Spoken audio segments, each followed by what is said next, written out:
Hi Dosbath Melin. So Miss Nixon is jumping on to explain to you your Friday morning task, your literacy task, is your reading comprehension.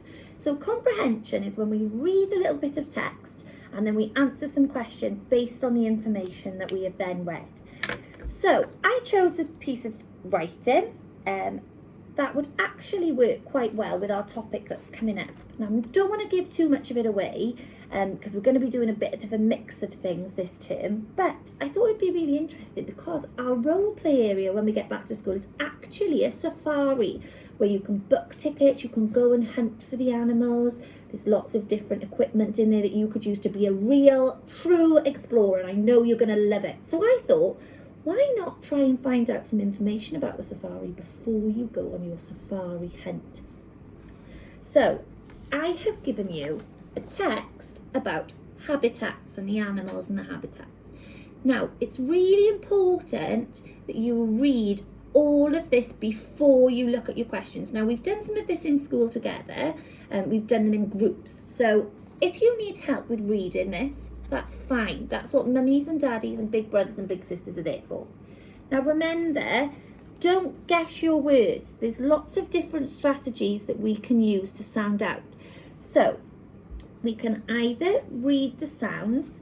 So for example, I'm going to start and I'm going to follow with my finger.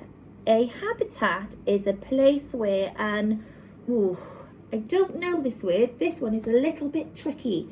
Some of you might know it, some of you might need to sound it out. So I could either sound it out, the individual sounds, animal, animal, animal, animal. Use my stretchy snake. The other thing that I could do, I could chunk my word. So I could split the word, cover some of it, animal,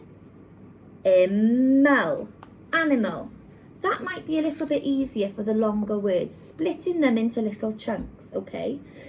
Some words you might be able to use your robot arms. So, for instance, a habitat is a place where an animal or plant lives. Remember, I'm using my phonic finger to follow the words. Oceans and forests are examples of habitats. Can you? Oh, I don't know this one. I don't know it. I'm going to have a go. I might use my robot arms. Think. Think. Can you think of any more?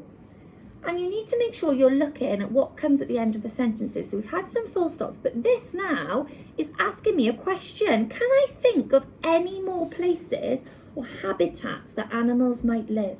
You might think about the jungle. You might think about in the fields. You might think about the desert. Lots of different ideas.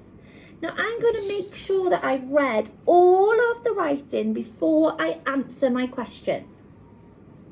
Once I have done that, I'm going to answer the questions that are, and it's quite a nice one because it shows where you need to be looking for the information. Don't make the information up. You don't need to make it that hard. You don't need your brain to think of what the answer might be. It's there for us. So we've literally just got to read the question and find clues in the writing below, the text below, to give us the answer.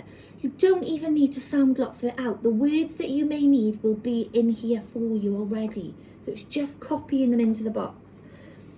So it might say...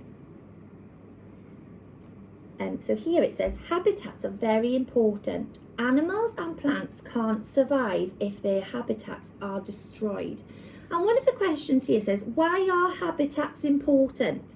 Now I need to look for the word important in that piece of writing. Habitats are very important. Okay, then it says, animals and plants can't survive if their habitats are destroyed. So they're important because the animals and the plants can't live without them. That's where they live. That's their home, isn't it? Okay. So I'm going to write animals and plants can't survive without them. And lots of that is already in the text for me. Okay. So It looks really tricky, but I promise you, we have done these in school before and you are going to be just amazing. Look for the clues in the text. Don't worry about trying to think of what the answer might be. Everything you need is on this piece of paper. Okay?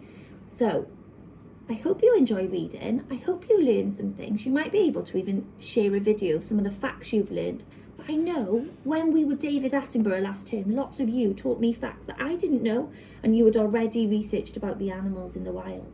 So don't forget to send your learning in on Seesaw.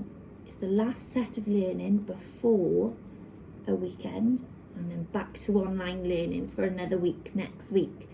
So keep it up, you're doing so well. I know it's a tricky job at home, but I really am so proud of all of you that are sending in your learning. We've had some fantastic pieces already this week. Keep it up, guys, and I'll speak to you later.